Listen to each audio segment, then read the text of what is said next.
Hey guys, how's it going? Welcome to my video. Okay, so I am going to do this video and give you guys some troubleshooting steps if you guys have the same issue that I had a couple days ago.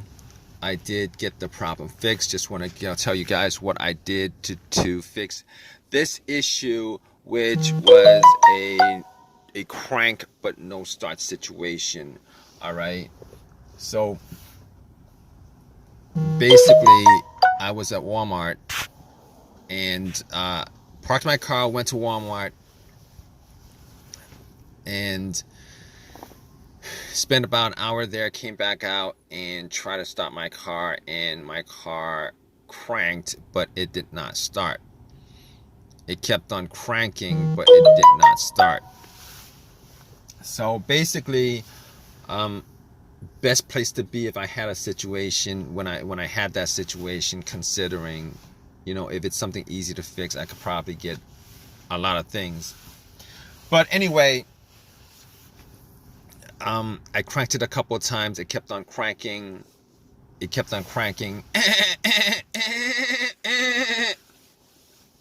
Didn't start up, didn't crank over. So first thing that came to my mind was it's probably the battery, right? Haven't changed the battery for a couple years. Probably the battery. I haven't actually touched the battery for a couple of years. Haven't changed it. It was, there's probably corrosion. But here's the thing about it. It was a strong crank.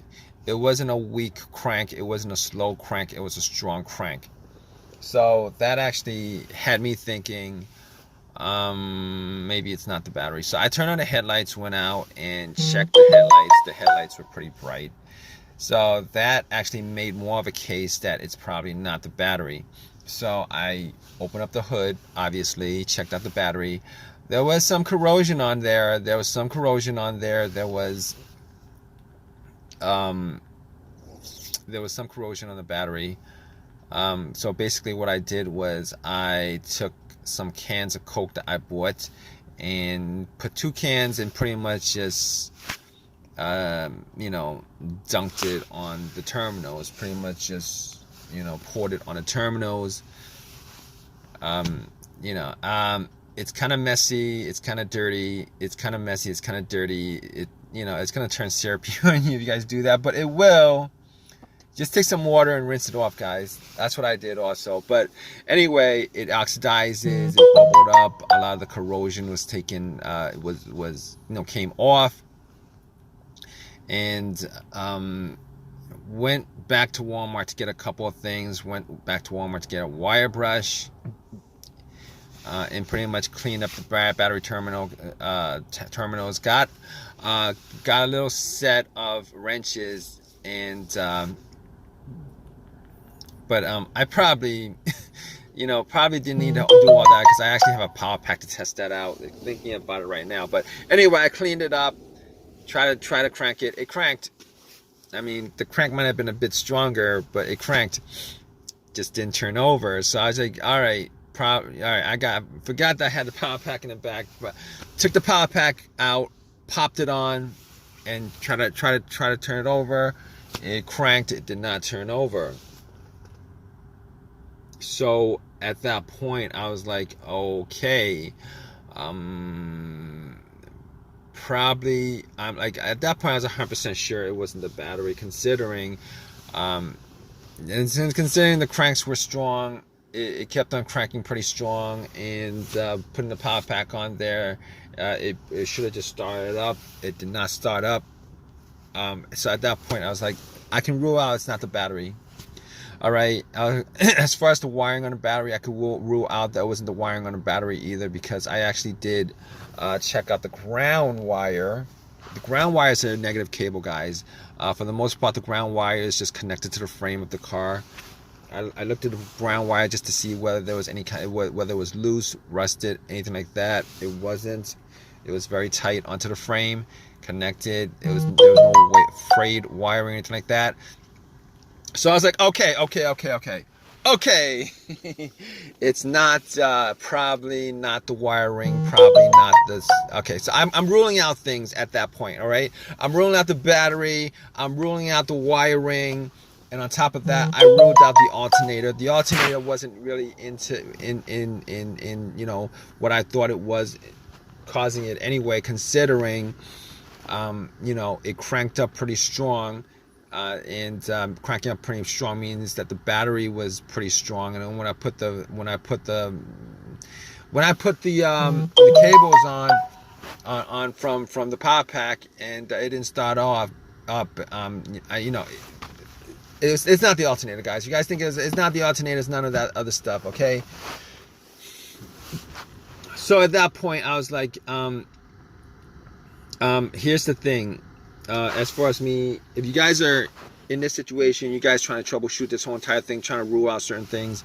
All right, here's the thing. There was no check engine light on the dash at all. No check engine light on the dash before the situation happened. I haven't had a check engine light on my dash for a while.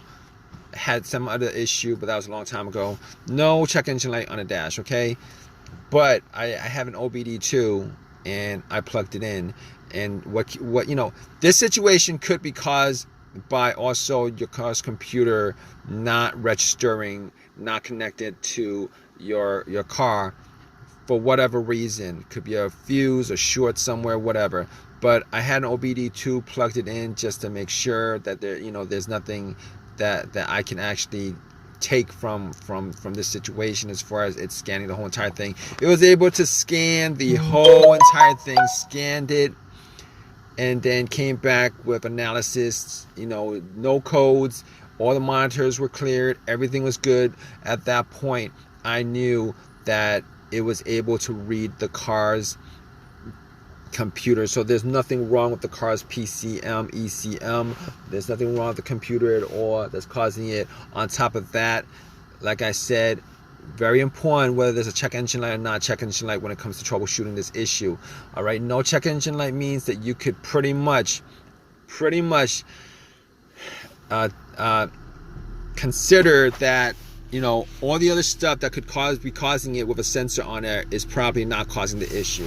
And when I say this, I mean the mass airflow sensor, I mean the throttle position sensor, I mean the camshaft sensor, I mean the crankshaft sensor, I mean every single thing that you could possibly think of, all those things that you could possibly think of that has a sensor to it that could be causing this issue, you could pretty much just rule every one of those things out. Pretty much. Not always the case. Sometimes sensors go bad and the computer doesn't detect it, or it has a little bit of an issue and the computer doesn't connect, doesn't detect it. But in this case, ruled all those things out. Camshaft, crankshaft, position sense, throttle position sense. I ruled every one of those things out. So at that point, all right, I'm down to pretty much a couple of things. Fuses, relays, the fuel pump maybe. Okay, it could be a couple other things outside of that. But we're just gonna troubleshoot little by little. So I was troubleshooting it little by little. All right, so got to the fuses, got to the relays, and pretty much what I did was could not figure out whether a fuse was blown. Did not actually smell any kind of burnt smell from it. So being as I was around at Walmart, went in and got a fuse tester, tested all the fuses. All the fuses were good. You know, all the fuses were good. There was not a single problem with the fuses. And I pretty much came to, it's either one of two things at that point that I could think of. All right, there could be a couple more things, you know, the ignition, etc. But I was down to a couple of things, and I looked at the relay, the fuel pump relay. All right, but before I did that, I was thinking it might be the fuel pump. So I was in my car, and I was trying to figure out whether I could hear hear the fuel pump whizzing, priming. All right, so if you guys don't know how to do this, essentially you would normally need 2 people to do this. One to listen to the fuel pump priming as the ignition is turned to the on position, not the crank position, because once you get to the crank position, you're going to crank the car up and you're not going to be able to hear it too well. All right, so basically I had, it was just me there, so I was sitting in the car and I turned it onto the on position, trying to hear whether there was a whizzing sound. All right, normally you would want somebody to turn on to the on position while somebody has the gas cap off, and you're listening to hear whether there's a motor sound.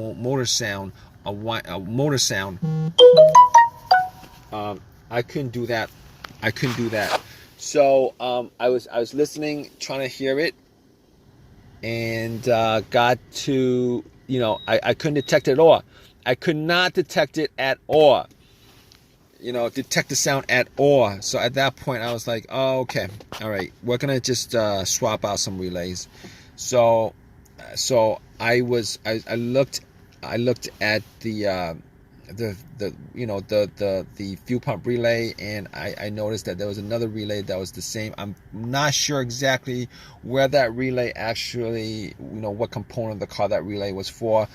Popped that relay out, popped it in, popped the relays out of the fuel pump, popped that relay out, swapped it. Swapped it. Guess what? It cranked over. Easy fix. Because if it didn't crank over, I would have been sure that it was the fuel pump that was the problem, but it cranked over, guys. So pretty much at that point, I knew it was the relay that what needed to be swapped out. Drove it to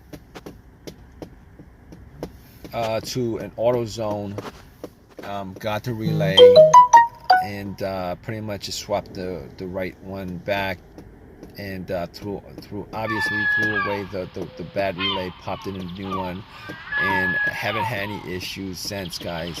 So if you guys are in this situation and you guys are looking for some troubleshooting tips and stuff like that, okay, just pretty much do what I did as far as troubleshooting each of those components. Hopefully you don't have a weird situation where it's some pretty crappy situation where it's a computer issue and the computer's not connecting to your car, which comes up every once in a while, or maybe even a fuel pump issue where you need to swap out a fuel pump, which is a lot more expensive than a relay.